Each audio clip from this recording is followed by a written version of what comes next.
Pelaku pembacokan di Palembang menangis terseduh di kantor polisi. Ini kasusnya.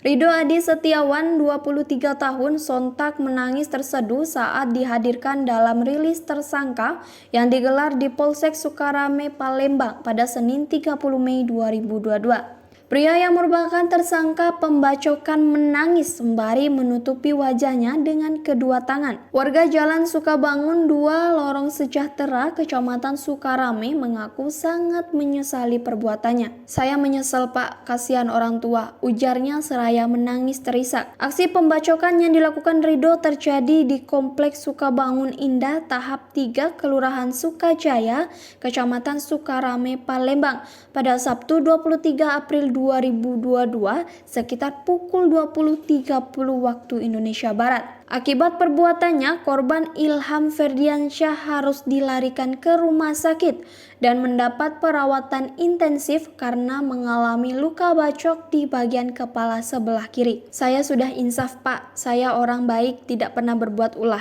tidak mau bacok. Itu bisikan setan," ucap tersangka yang makin menangis terisak. Sementara itu, Kapolsek Sukarame, Palembang, Kompol Dwi Satya Aryan mengatakan aksi pembacokan yang dilakukan tersangka bermula saat dirinya didatangi oleh seseorang bernama Fauzan yang merupakan rekan korban. Kedatangan Fauzan adalah untuk menanyakan Vespa miliknya kepada tersangka. Namun di saat itu terjadi cekcok antara keduanya, namun berhasil dilerai oleh orang tua tersangka.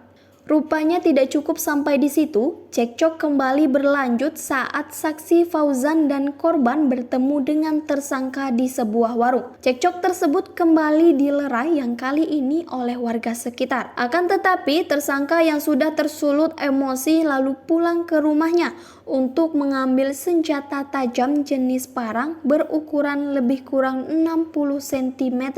Tersangka lalu mencari keberadaan Fauzan dan korban karena sudah dibakar api emosi. Aksi perkelahian tak bisa terelakkan. Menyadari tersangka membawa senjata tajam, Fauzan sempat berhasil memegang tangan tersangka hingga senjata tajam yang dipegangnya terlepas. Melihat hal tersebut, korban kemudian berusaha mengambil parang yang sudah terjatuh.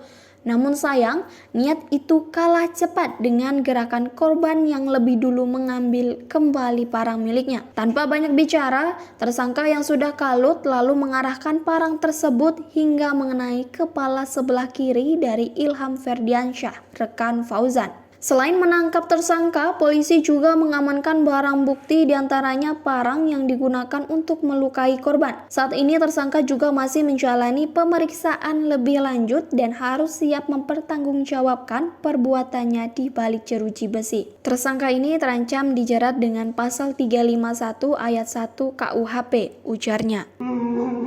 Emosi ya. Nggak sengaja.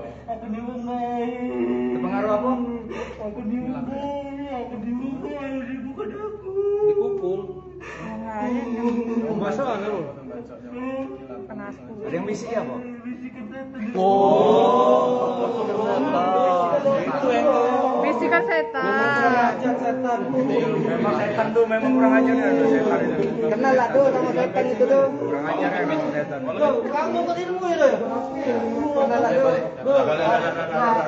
Balik, balik.